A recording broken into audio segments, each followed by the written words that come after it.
चुनाव को कोई भी व्यक्ति प्रभावित न कर सके, इसके लिए पुलिस प्रशासन ने प्रत्याशियों और उनके करीबियों से असले जमा करने की कार्रवाई भी शुरू कर दी है। नोएडा का बहुचर्चित आरुषि हेमराज मर्डर केस धीरे धीरे अपने आखिरी पड़ाव की तरफ बढ़ रहा है। इसी क्रम में आज गाजियाबाद की विशेष सीबीआई अदालत में सीबीआई के एडिशनल एसपी एजीएल कौल ने अपने बयान दर्ज कराए। उन्होंने कहा कि आरुषि और हेमराज का मर्डर कोई बाहरी शख्स नहीं कर सकता था। इस मर्डर में किसी घर के शख्स का हाथ है। आरुषि हेमराज कत्ल मामले में आज गाजियाबाद की सीबीआई कोर्ट में सीबीआई के एडिशनल एसपी एजीएल कौल ने कोर्ट में अपने बयान दर्ज कराए। एजीएल कौल इस मामले के आईजी हैं। उनके मुताबिक किसी बाहरी व्यक्ति ने आरुषि हेमराज का मर्डर नहीं किया। उन्होंने कहा कि तीनों नौकर भी इस केस में इन्वॉल्व नहीं हैं। उन्होंने साफ तौर पर यह कहा कि इस मर्डर केस में किसी घर के शख्स का हाथ है। इस मामले में एजीएल कौल से कल क्रॉस एग्जामिन किया जाएगा।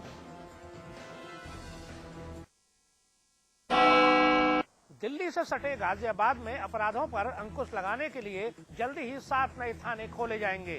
उत्तर प्रदेश के नवनियुक्त पुलिस महानिदेशक देवराज नागर ने यह बात मंगलवार को गाजियाबाद में पुलिस अधिकारियों के साथ क्राइम मीटिंग के बाद कही। उन्होंने बाद में मीडिया से भी कहा कि गाजियाबाद की आबादी समय के साथ बहुत बढ़ गई है, जबकि थाने पुरानी आबादी के हिसाब से ही हैं। जल्दी ही नए थाने खोले जाने के बाद उन्होंने उम्मीद जताई कि अपराधों पर अंकुश लगेगा। डीजीपी ने यह भी कहा कि गाजियाबाद एनसीआर का हिस्सा है, जो दिल्ली सहित कई राज्यों के नजदीक है और इसका लाभ अक्सर अपराधी उठाते हैं और अपराध करने के बाद पड़ोसी राज्यों में जाकर शरण ले लेते हैं। उन्होंने इस बात पर भी जोर दिया कि पुलिस जनता के साथ अच्छा व्यवहार रखे, ताकि जनता थानों में जाने से डरे नहीं और पुलिस का सहयोग करे।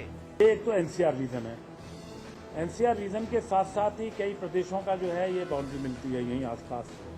हरियाणा है, राजस्थान भी बहुत ज़्यादा दूर नहीं है, दिल्ली है ना। तो और यहाँ पर क्योंकि एनसीआर रीजन होने की वजह से यहाँ कुछ लोग जो है अपराध की तरफ प्रवृत्त हो जाते हैं। तो हमें जो अपराध की तरफ प्रवृत्त होने की जो एक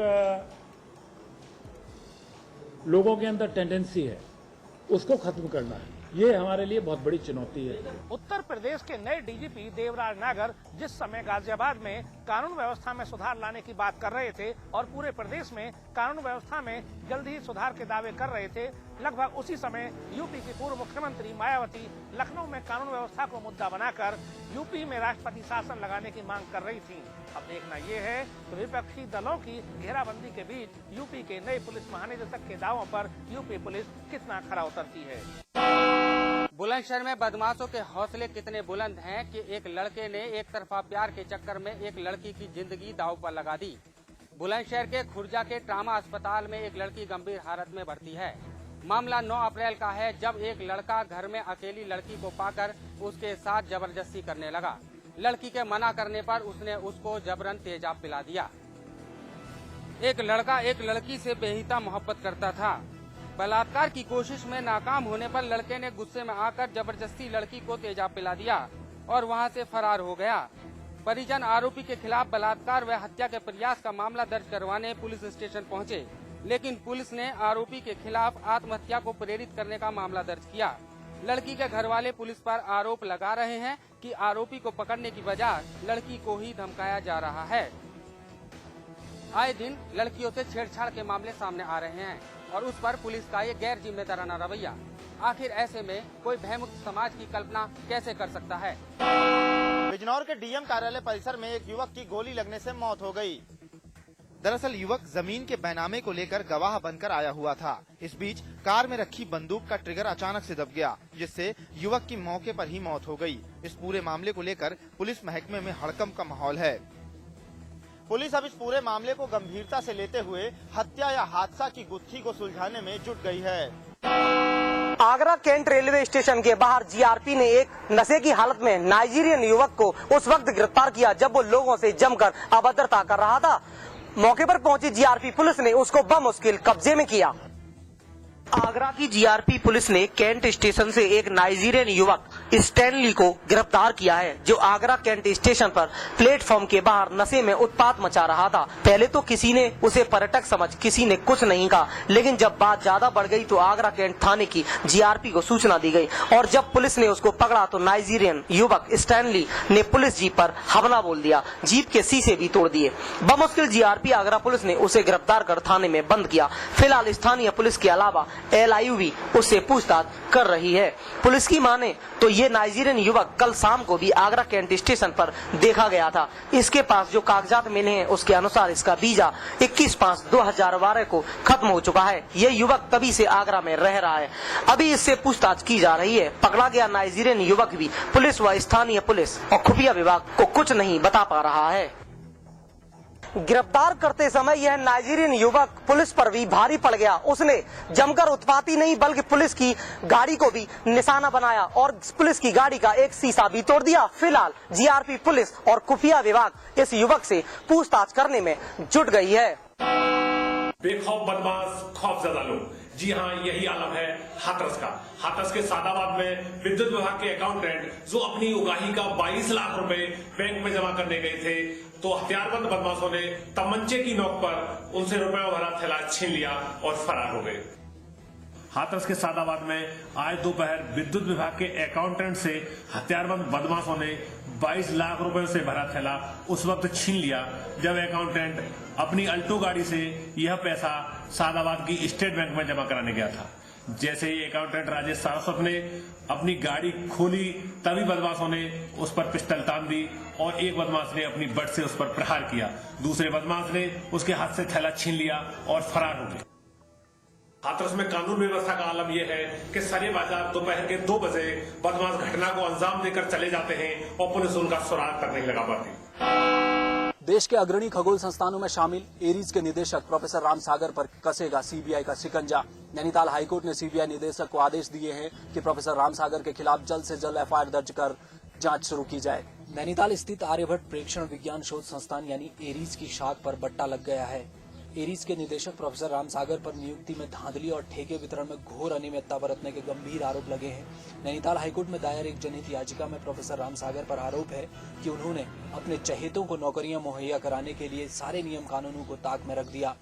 पूर्व में इस याचिका पर सुनवाई करते हुए नैनीताल हाईकोर्ट ने सीबीसी को इस मामले की जांच कराने के आदेश दिए थे, मगर जांच के बाद जो रिपोर्ट सीबीसी ने नैनीताल हाईकोर्ट में पेश की उसे नैनीताल हाईकोर्ट ने खारिज कर दिया और आज सीबीआई निदेशक को आदेश दिया कि प्रोफेसर राम सागर के खिलाफ FIR दर्ज कर जांच की जाए।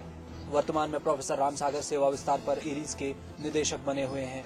साथ ही नैनीताल हाईकोर्ट ने केंद्र सरकार को आदेशित किया है कि प्रोफेसर राम सागर के सेवा विस्तार पर 1 महीने के भीतर पुनर्विचार किया जाए।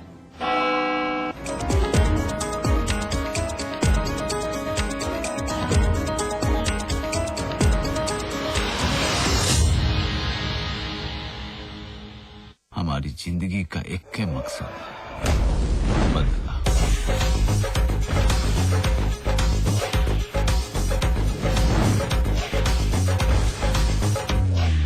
सरदार खान नाम है हमारा, कह के लेंगे उसकी। इसमें टेस्ट है, तंबाकू नहीं। आप भी आजमाइए रजनीगंधा। रजनीगंधा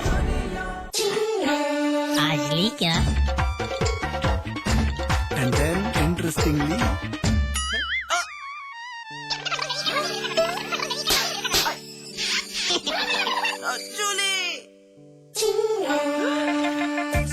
रिफ्रेशिंग मिनी गम। आज ली क्या? चैत्र नवरात्र के शुभ अवसर पर माँ दुर्गा के साथ महाविद्या की कीजिए साधना। देखिए प्रभु दर्शन में शक्ति साधना सुबह 6:30 बजे सिर्फ समाचार प्लस पर।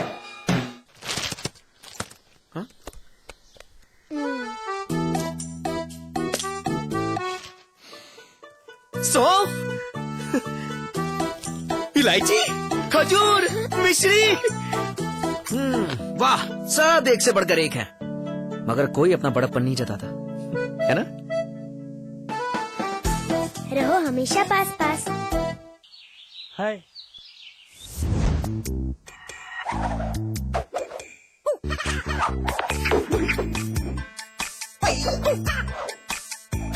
कितनी भी कोशिश कर लो, पानी तो इंटरेस्टिंग नहीं हो सकता।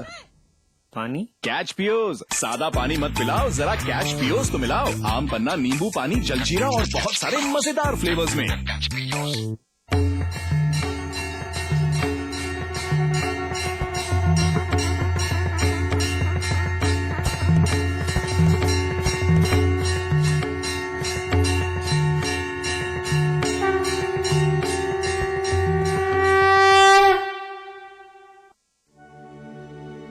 स्वाद बड़ी चीज है, स्वाद से बढ़कर कुछ नहीं। तुलसी सादा पान मसाला।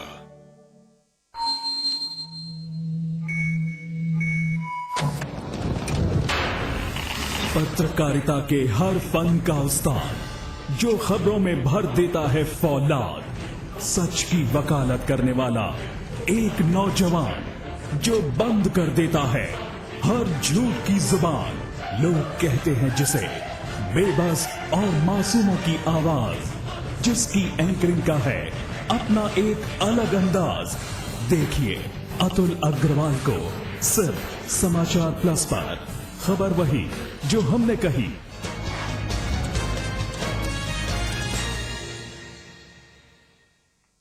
स्वागत है आप सभी का, आपके साथ मैं हूं नितिशा बंसल और आप देख रहे हैं फाइनल रिपोर्ट। सबसे पहले इस वक्त की सुर्खियां। भूकंप के तेज झटकों से हिला पूरा उत्तर भारत। पाकिस्तान में रहा भूकंप का केंद्र। रिक्टर स्केल पर 7.8 मापी गई तीव्रता।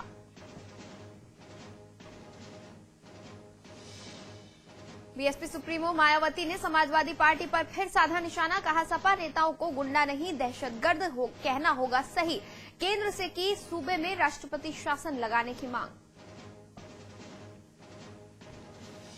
समाजवादी पार्टी ने भी माया पर किया पलटवार। राजेंद्र चौधरी ने कहा बेलगाम और जालिम थी मायावती सरकार, कानून हाथ में लेने पर कार्रवाई की भी दी धमकी। अमर सिंह ने जयाप्रदा की गाड़ी से लाल बत्ती उतारने के मामले पर प्रधानमंत्री और गृह मंत्री से की मुलाकात। सपा को बताई दो मुंही पार्टी।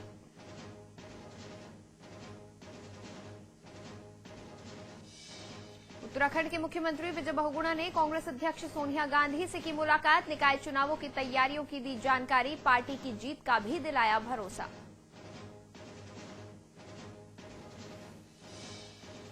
माध्यमिक शिक्षा राज्य मंत्री विजय बहादुर पाल ने दिया विवादास्पद बयान। यूपी की 45% जनता को बताया मूर्ख। अन्ना हजारे की जनतंत्र यात्रा के पहले चरण का देहरादून में समापन। परेड ग्राउंड में अन्ना ने जनसभा की। कहा यात्रा के दौरान लोगों का मिला भरपूर समर्थन। बुलंदशहर में बदमाशों के हौसले बुलंद। रेप में नाकाम होने पर लड़की को पिलाया तेजाब। गंभीर हालत में लड़की अस्पताल में भर्ती। आरुषि हेमराज मर्डर केस में गाजियाबाद की सीबीआई कोर्ट में सीबीआई के जांच अधिकारी ने दर्ज कराया बयान। राजेश और नुपुर तलवार को ही बताया हत्यारा। कल होगा क्रॉस एग्जामिनेशन। और संजय दत्त की याचिका पर कल सुबह तक के लिए टली सुनवाई। सरेंडर करने के लिए संजय ने सुप्रीम कोर्ट से मांगा है वक्त।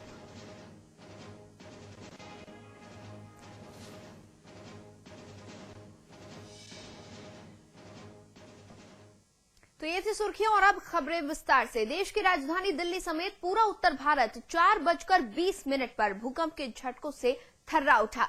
दिल्ली में भूकंप की तीव्रता रिक्टर स्केल पर 5.3 मापी गई। चंडीगढ़ और जयपुर में भी भूकंप के झटके महसूस किए गए हैं। इसके अलावा गाजियाबाद, गुड़गांव और नोएडा में भी भूकंप के झटके महसूस किए गए। भूकंप और उससे होने वाले नुकसान से बचने के लिए लोग अपने घरों और दफ्तरों से बाहर निकल आए। भारत के अलावा ईरान में भूकंप के तेज झटके महसूस किए गए। भूकंप की वजह से ईरान में 40 से ज्यादा लोगों के मारे जाने की खबर है। ईरान पाकिस्तान में भूकंप की तीव्रता रिक्टर स्केल पर 7.8 मापी गई है। भूकंप का केंद्र ईरान पाकिस्तान बॉर्डर था। दो तस्वीरें इस वक्त हम आपको दिखा रहे हैं। पहली तस्वीर में हम भूकंप का केंद्र आपको दिखा रहे हैं, जहां पर ईरान पाकिस्तान बॉर्डर पर भूकंप का ये केंद्र था। और दूसरी तस्वीर आपको दिखाई जा रही है, जहां भूकंप के वक्त घबराकर लोग अपने दफ्तरों से बाहर निकल आए। आपको बता दें, आज 4:20 पर भूकंप के तेज झटके महसूस किए गए। भूकंप का केंद्र ईरान पाकिस्तान बॉर्डर पर था, जहां पर 7.8 इस भूकंप की तीव्रता मापी गई है। ईरान में 40 लोग इस भूकंप के कारण मारे गए हैं। तो वहीं दिल्ली की अगर बात करें तो दिल्ली एनसीआर के इलाकों में भी भूकंप के झटके महसूस किए गए हैं। भारत में इस भूकंप